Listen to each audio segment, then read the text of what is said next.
నా పేరు సంగీత సార్. మేము హోల్డ్ బజార్లో ఉంటాము. ఇక్కడ కిరాయి ఉండబట్టి 30 ఏళ్ళ నుంచి కిరాయి ఉంటున్నాం మేము.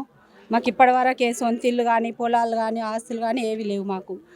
ఇప్పుడు ఎక్కడెక్కడి నుంచో ఇక్కడ వచ్చి ఇప్పుడు తాళాలు వేసుకొని వచ్చిన వాళ్ళు ఏరువురు వాళ్ళు ఉన్నారు. ఇట్లా నిరుపేద వాళ్ళకు వచ్చేటట్టుగా చూడండి సార్. కొన్ని సంవత్సరాల నుంచి మాకు ఇక్కడ పట్ట ఇచ్చిర్రు, జాగాలు ఇచ్చిర్రు. మమ్మల్ని మాకు దయ చూపించి మాకు వచ్చేటట్టుగా చూడండి. ఏరూరు వాళ్ళు కానీ ఇంకా ఎక్కడెక్కడి నుంచి వచ్చిన వాళ్ళకు కానీ లోకల్లో ఉన్న వాళ్ళకు మాత్రమే ఇంట్లో వచ్చేటట్టుగా చూడండి. నాతో పాటు కౌన్సిలర్లు, వార్డ్ ఆఫీసర్లు అందరం కలిసి ఇక్కడ ఎంక్వైరింగ్ చేస్తే 90 ఇండ్లు ఎంక్వైరింగ్ చేసినాం ఇప్పటివరకు. మిగతావి ఈరోజు ఎంక్వైరింగ్ చేయడానికి వచ్చినాము. ఎంక్వైరింగ్ కూడా చేస్తున్నాము. ఇంకా ఎన్ని అనేది మొత్తం కంప్లీట్ కాలేదు. ఈరోజు కొందరు వేరే ఊరు వాళ్ళు కూడా ఉన్నారు. మా దృష్టికి ఏమొచ్చిందంటే చాలామంది ఇక్కడ డబ్బులు తీసుకొని ఇండ్లు వేరే వాళ్ళకు ఇస్తున్నారని తెలిసింది. వాళ్ళని అడిగితే మేము ఎవరికి ఇవ్వలేదని చెప్తున్నారు. కాకపోతే ఈరోజు ఎవరైతే డబ్బులు తీసుకున్నారో వాళ్ళకు మాత్రం ఇండ్లు లేవు. 17 వార్డులకు సంబంధించిన వాళ్ళు నిరుపేదలకు మాత్రమే ఇక్కడ.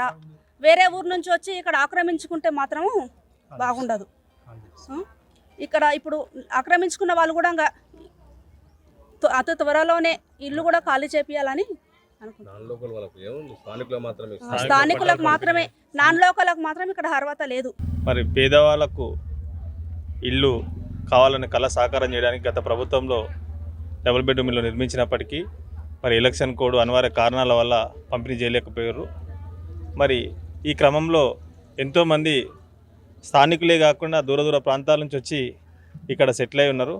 మరి ఇంతకు స్థానికులకు డబుల్ బెడ్రూమ్లు ఇవ్వాలంటే ఫస్ట్ వాళ్ళ ఈ వెరిఫికేషన్ ఇక్కడ స్థానికులు ఉన్నారా లేరనే లిస్టు కోసం నిన్న మరి మా మున్సిపల్ చైర్పర్సన్ గారు కానీ కౌన్సిలర్లు కానీ మున్సిపల్ సిబ్బంది కానీ మరి ఎంఆర్ఓ ఆఫీస్ సిబ్బంది కానీ అందరం కూడా తనిఖీలు చేయడం జరిగింది.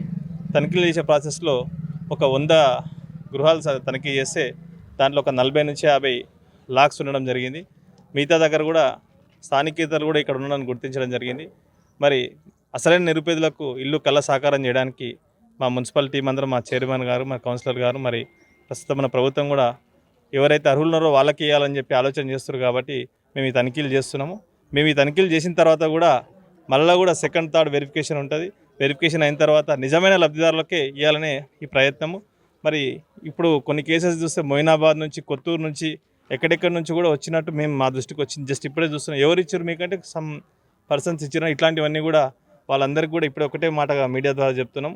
ఎవరైనా అట్లా ఉంటే దయచేసి ఇక్కడ నుంచి వెళ్ళిపోవడమే కరెక్ట్. ఎందుకంటే ఇక్కడ స్థానికులకు ఎవరైతే జడ్చర్ల పట్టణ నిరుపేదలు ఉన్నారో వాళ్ళకి ఇవ్వాలనేది ఏకైక లక్ష్యంతో పారదర్శకంగా ఈ ప్రయత్నం చేస్తున్నాము. మరి దీనికి అందరూ కూడా మీడియా కానీ ఇక్కడ రాజకీయ ప్రముఖులు కానీ అందరూ కూడా కలిసి రావాలి.